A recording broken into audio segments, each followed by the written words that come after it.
Class 9th chemistry chapter number 1 topic है हमारा element के बारे में कुछ चीज़ें हम प्रीवियस लेक्चर में डिस्कस कर चुके हैं। एलिमेंट का इंट्रोडक्शन हम पहले डिस्कस कर चुके हैं, एग्जांपल्स, अक्रेंस, इसके अलावा एलिमेंट्स की क्लासिफिकेशन हम प्रीवियस लेक्चर में डिस्कस कर चुके हैं और बकिया चीज़ें आज हम डिस्कस करने जा रहे हैं।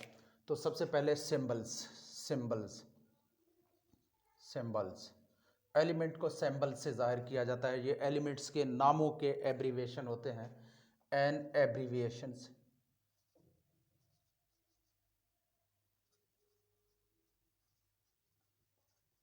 यूज्ड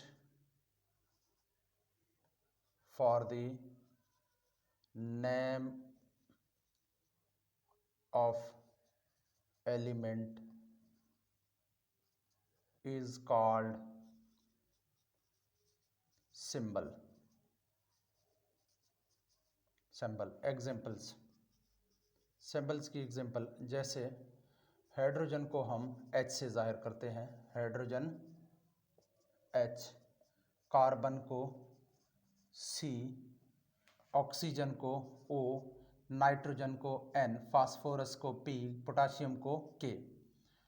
अच्छा जी, अब यहाँ पे अगर एलिमेंट का नाम जो है वो सिंगल लेटर पर मुश्तमिल है तो उसको हम कैपिटल करके लिखते हैं। जैसे कार्बन के लिए C जो है वो कैपिटल है, सिंगल लेटर है। ऑक्सीजन के लिए O जो है वो कैपिटल है। नाइट्रोजन के लिए N जो है वो कैपिटल है और पोटाशियम के लिए K जो है वो कैपिटल है। तो इस तरह से, और अगर दो जो लेटर हैं उनके ऊपर अगर नाम मुश्तमिल हो तो पहले लेटर को हम कैपिटल करेंगे और दूसरे को स्मॉलर करके लिखते हैं। जैसे कैल्शियम के लिए Ca लिखते हैं, C जो है वो कैपिटल है, A स्मॉलर है। जैसे सोडियम के लिए Na लिखते हैं, N कैपिटल, A स्मॉलर। जैसे मैग्नीशियम के लिए Mg लिखते हैं, M कैपिटल, G स्मॉलर। जैसे गोल्ड के लिए Au लिखते हैं, A कैपिटल, U स्मॉलर। जैसे सिल्वर के लिए Ag लिखते हैं, A कैपिटल, G स्मॉलर। तो इस तरह से एलिमेंट को हम सिंबल से रिप्रेजेंट करते हैं। उसके बाद है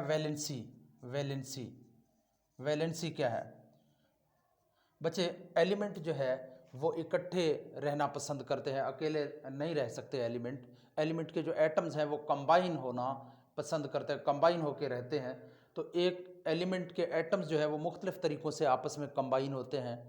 तो जो है इस तरह से एलिमेंट के एटम्स के आपस में जो कंबाइन होने की जो सलाहियत है उसको हम वैलेंसी कहते हैं। बच्चे, इट इज़ कंबाइनिंग कैपेसिटी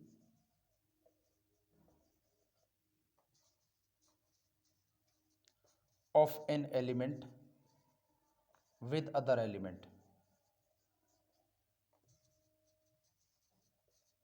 एक एलिमेंट का दूसरे एलिमेंट के साथ जो कंबाइन होने की कैपेसिटी होती है उसको हम वैलेंसी कहते हैं। वैलेंसी के एग्जांपल्स तो वैलेंसी जो है वो एक एलिमेंट जो है मुख्तलिफ तरीक़ों से हम इनके वैलेंसी को का पता लगा सकते हैं कि इनकी वैलेंसी कितना है। कि एक एलिमेंट जितने बॉन्ड बनाता है बच्चे, it is equal to number of bonds formed by an element with other element. एक एलिमेंट दूसरे एलिमेंट के साथ जितने बॉन्ड बनाता है वो उसकी वैलेंसी है। जैसे यहाँ पे अगर हम बात करें HCl में क्लोरीन जो है वो एक बॉन्ड बना रहा है, ये बॉन्ड है, एक बॉन्ड बना रहा है तो इसकी वैलेंसी जो है, क्लोरीन की वैलेंसी यहाँ पे 1 है। और हाइड्रोजन भी एक बॉन्ड बना रहा है तो हाइड्रोजन की वैलेंसी भी यहाँ पे 1 है। इसी तरह से अगर बात करें पानी की, HOH, H2O, पानी को इस तरह लिखते हैं। तो यहाँ पे ऑक्सीजन जो है इसकी वैलेंसी 2 है, क्योंकि एक बॉन्ड 2 बॉन्ड, तो ऑक्सीजन 2 बॉन्ड बना रहा है तो इसकी वैलेंसी जो है वो 2 है। हाइड्रोजन एक बॉन्ड बनाता है, इसकी वैलेंसी 1 है। और इसी तरह से अगर बात करें यहाँ पे NH3 अमोनिया की, तो अमोनिया के अंदर जो नाइट्रोजन है वो 3 बॉन्ड बना रहा है, 1, 2 और 3।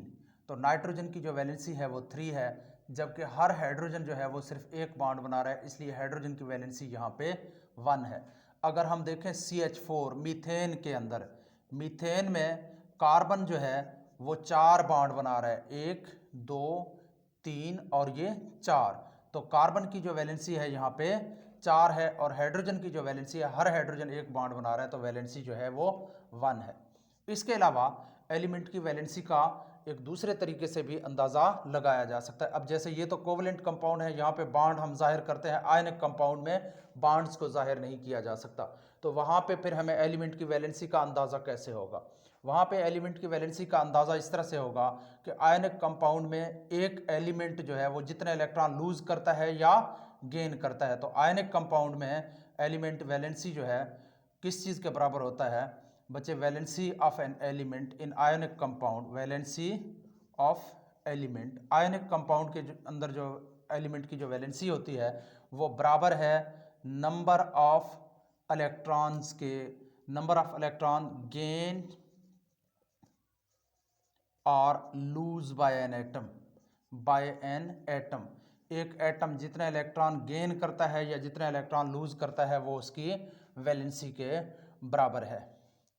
अच्छा जी, जैसे सोडियम जो है ये एक इलेक्ट्रॉन लूज करता है, इसकी वैलेंसी 1 है, और इसके अलावा ऑक्सीजन जो है ये 2 इलेक्ट्रॉन गेन करता है तो इसकी वैलेंसी जो है वो 2 है। इसी तरह से मैग्नीशियम 2 इलेक्ट्रॉन लूज करता है तो इसकी वैलेंसी जो है वो 2 है। इसी तरह से जो है क्लोरीन एक इलेक्ट्रॉन गेन करता है तो इसकी वैलेंसी जो है 1 है, क्योंकि वैलेंसी जो है आयनिक कंपाउंड के अंदर एक एलिमेंट जो है उसकी वैलेंसी किसके बराबर है? जितना इलेक्ट्रॉन वो लूज करता है या जितना इलेक्ट्रॉन गेन करता है वो उसकी वैलेंसी के बराबर है। और उसके बाद एक और टॉपिक है variable valency, variable valency.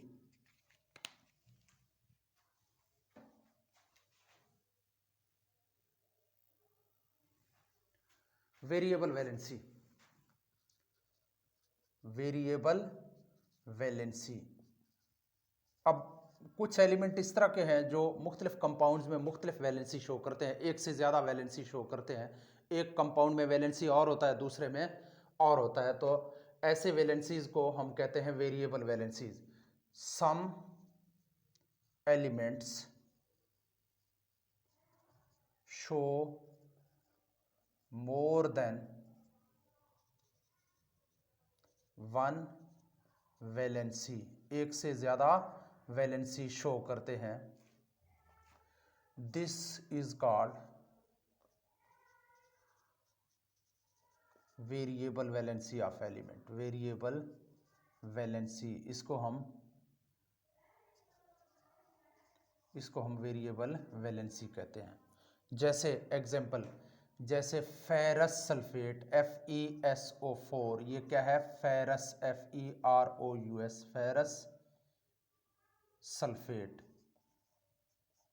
Ferrous sulphate के अंदर जो आयरन है, आयरन की वैलेंसी +2 है। जबकि एक और चीज़ है ferric sulphate Fe2SO4 whole thrice, ferric sulphate. ये क्या है?